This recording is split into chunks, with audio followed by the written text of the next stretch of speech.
It's hard to believe that I'm up here. It's really hard to believe that I'm up here, but here I am, and this is really the highlight, I think, of my career as a counseling psychologist, to be here today, to have been nominated by my mentors and to have been awarded this privilege, so thank you.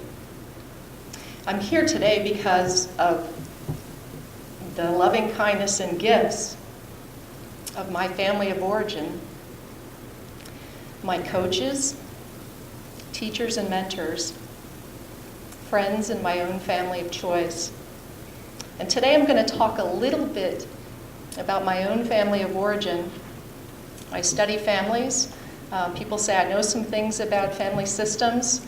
I'm going to talk about my own family a bit today. A long time ago, we experienced a nodal event in our family. Back in 1974, we were in the Xenia tornado. This tornado destroyed our home. We were in it. My dad was at work. It sent a shockwave through our family system, nuclear and extended. And we struggled for some time to recover from this experience. But in thinking about this talk today, and about talking about my family and the gifts that they've given me, and the recent events at Penn State and our own experiences in the counseling psychology program, my mind is drawn to this story of the old farmer. And there was an old farmer, and he tended his fields for many years. One day his horse ran away. His neighbors came by. They were very sympathetic. They said to him, "Oh, such bad luck." The farmer said, "Maybe." So the next day the horse returned, and along with him came 3 wild horses. And the neighbors found out, and they came by, and they said, "Well, what good luck, what good luck." And the farmer replied, "Maybe." So the next day his son was out riding one of those wild horses and was thrown from the horse, broke his leg. His neighbors found out. They said, "What bad luck, what terrible luck." And the farmer said, "Maybe." The next day, military officials came marching through the village. There was a war going on, and they were looking for young men to draft to fight the war. They saw his son's broken leg, and they passed him by. And the neighbors, well, their thought was, "What good luck, what good luck." And the farmer's reply was, "Maybe." My experiences from my past and in these present couple of years have been helped by this sense of perspective. You don't quite know when something you experience is really a bad thing or a good thing. You try to stay calm, stay centered, stay connected, and learn about the path through it that you need to take. From the tornado, back when I was only 7 years old, which was rather devastating in so many ways, we had to move. We were able to move to a new community with a few more resources. I got to learn to swim. I got to join a swim team. My mother got to return to school. She's a little too shy and nervous to go out into the world after she graduated from high school. This was a second chance to become a nurse. The life course, my own life course, as a result of joining the swim team,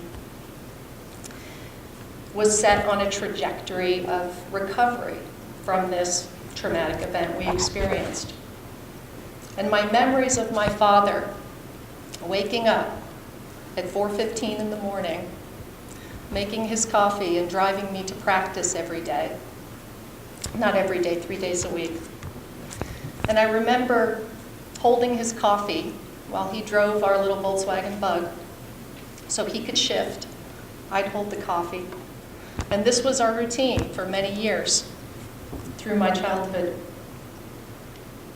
He was 10 of 12 children, the only one to attend college, doing so on a football scholarship, and he became a school teacher.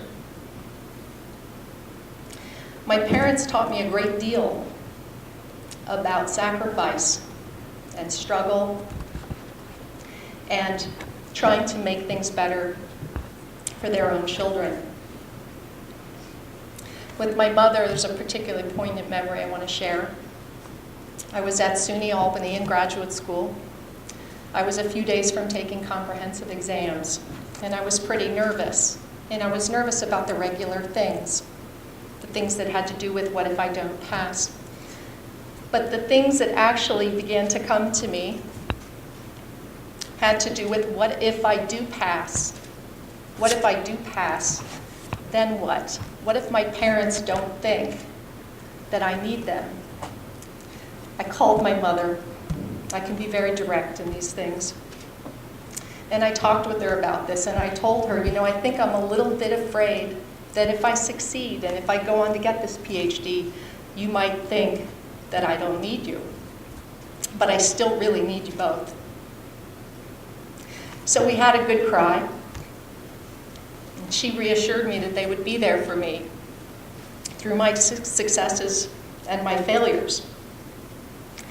And our weekly Saturday morning calls to check in, to connect, and for me to get advice on recipes and whatnot continue to this day. Going on 2 decades, I've been a student of family systems theory with a particular interest in the concept of differentiation of self. Essentially, how to be autonomous in connection with others, how to be a self and be connected. And I continue to study these questions, looking at them on behavioral and now neurobiological levels. And I'll continue this work, hopefully, throughout the rest of my career. I'll also continue my lifelong process, I'm sure, of working on self, and in doing so, continually returning to my family of origin for strength, for understanding of myself, who I am in relationships, and how I've come to be who I am. I would just like to thank a number of people. I don't have time to thank a lot of them, but we'll see what we can get to here. At Ohio State University, where I mostly swam and slept through a lot of classes because I was so tired, I want to thank Ted Call, who believed in me so much that it was infectious, thought that I could go to grad school. And he sent me out to SUNY Albany, where I worked with Mickey Friedlander and Susan Phillips. And they did so many things for me, really. We don't have time. But I was so anxious about talking about my own ideas, so afraid, sometimes running out of the room. And they helped me calm down, and they helped me find my voice. To Mike Ellis and Dick Hayes, who helped me become a critical thinker and knowledgeable about statistics and methods. To my supervisors at the Palo Alto VA and UC San Francisco, where I did my internship and postdoctoral training. To Nadja Fuad, a colleague of mine for several years who continues to mentor me and advise me from afar. To a number of other mentors who I've collected along the way, including people like Scotty Hargrove, Clara Hill, and a number of people at the Bowen Center for the Study of the Family, Mike Kerr, Bob Noon, Dan Papero, Bill Watson. Finally, I'd just like to thank my husband, Richard, the love of my life, who's a brilliant engineer, entrepreneur, incredible father, and my pre-tenure and post-tenure sons, Walter and Owen, who I'm so blessed to have in my life. My friend and colleague from Penn State, Kathy Bishke, aptly noted that motherhood seems to be about having a baby and then basically teaching them and preparing them how to leave you. That's what it's about, giving them what they need so they can go out into the world. And I'm trying my best with them. Thank you very much for listening, and thank you for this award.